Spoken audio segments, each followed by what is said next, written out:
Hello, welcome to Ogmore by the sea. It's late afternoon, the sun is shining, it's a beautiful day for an adventure, and what an adventure I have for you. But first, let me show you where we are. The village of Ogmore is on the South Wales coast, halfway between Cardiff and Swansea, close to Bridgend. We're starting our walk at the beach car park. There are plenty of people enjoying the beach, but we need to head north. Our first challenge will be to cross the River Ogmore, which you can see over there. So let's head down and take a closer look.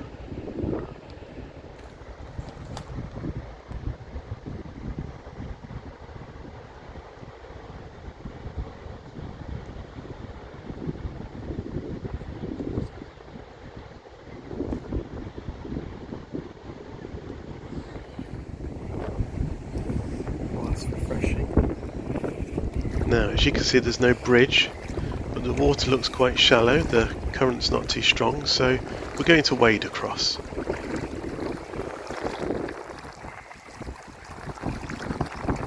Luckily, the weather has been warm, so the water's not too cold.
We've now arrived at Merthyr beach, and we seem to have it to ourselves. What an amazing place.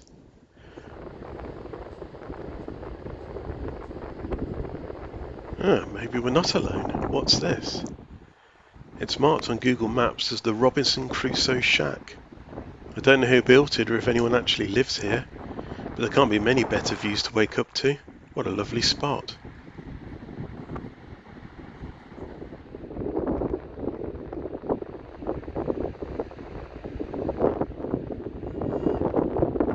Now we're heading back slightly along the top of the beach to find the path into Merthyr Warren, a vast expanse of sand dunes.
the desert theme sounds a little fanciful, then you may be surprised to find out that these dunes have featured in several Hollywood films and TV shows. These include the classic film Lawrence of Arabia, and more recently the sci-fi blockbuster Dune, also Doctor Who. When the film crews aren't here though, it's a wonderfully peaceful spot for a walk.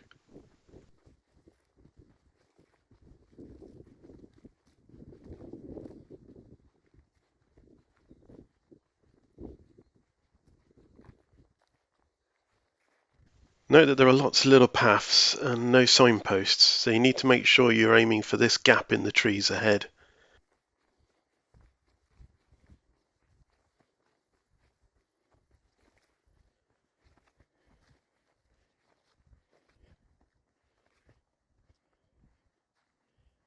The largest of the sand dunes is called the Big Dipper. At around 200 feet, it's the second largest in Europe. I believe the Big Dipper's just up there, but we're going to continue along the bottom. Every December there's a race up the Big Dipper called the Christmas Pudding Race. It's also a popular place for sand sledging and was once turned into a giant marble run.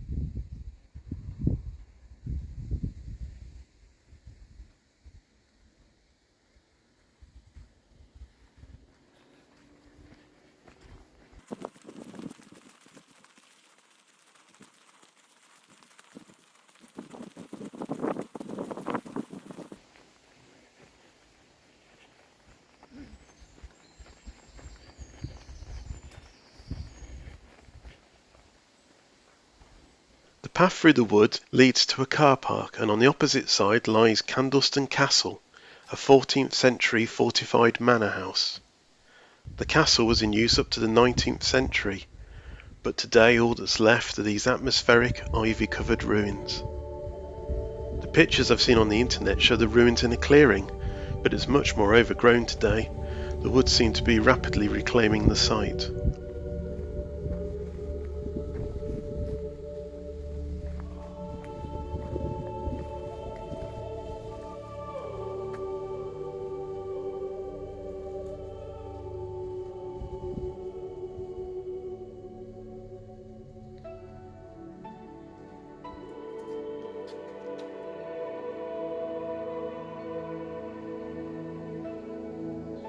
There are a few nice carved stones and a rather grand fireplace up there.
Leaving the ruins, we now follow the lane from the car park up to the village of Merthyr.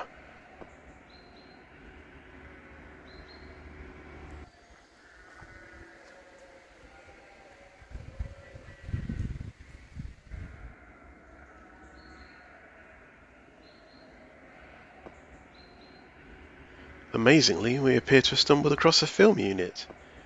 It looks like they're based at this house, which is being patrolled by security teams with dogs. We couldn't see who it was. Sadly, we didn't have a chance to meet any Hollywood stars this time. The village itself is picture postcard perfect. A path leads out to the river and the bridge across to the meadows.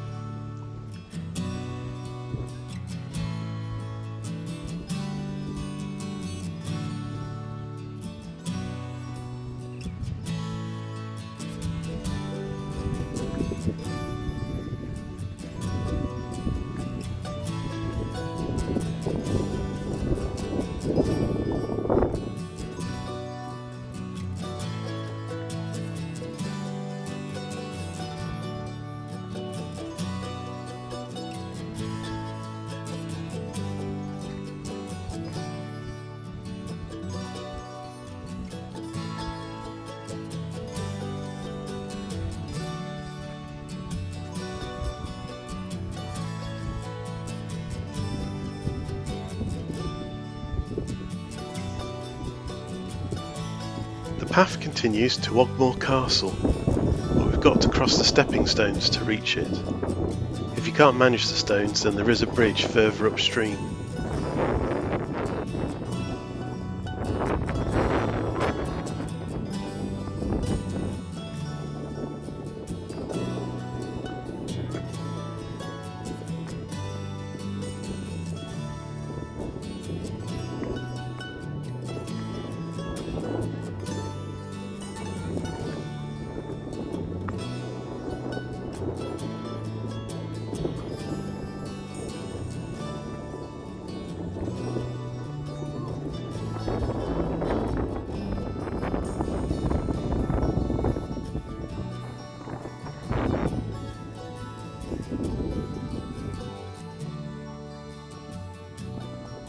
Ogmore Castle was built by a Norman knight in the 12th century, one of 3 castles in this area, built to defend against attacks from the Welsh in the west.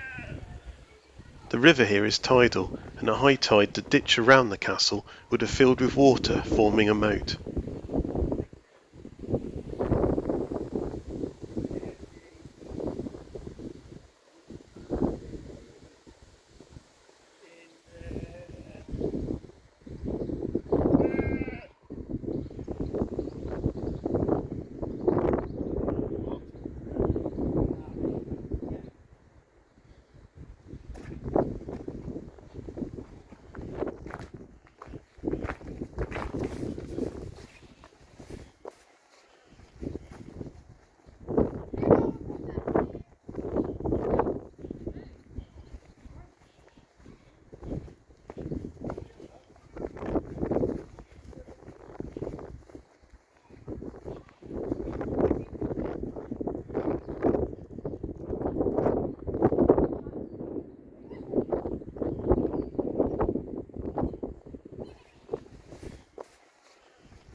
A sign at the castle entrance provides information about many of the places we have visited on this walk, and a map to help you get your bearings.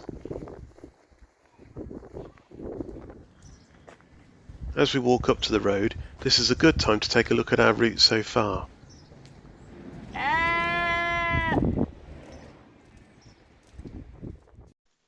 We started at Ogmore Beach, crossed the river north, visited the shack, then crossed over Merthyr dunes, eventually reaching Candleston Castle. We took the lane to the village and then crossed the bridge.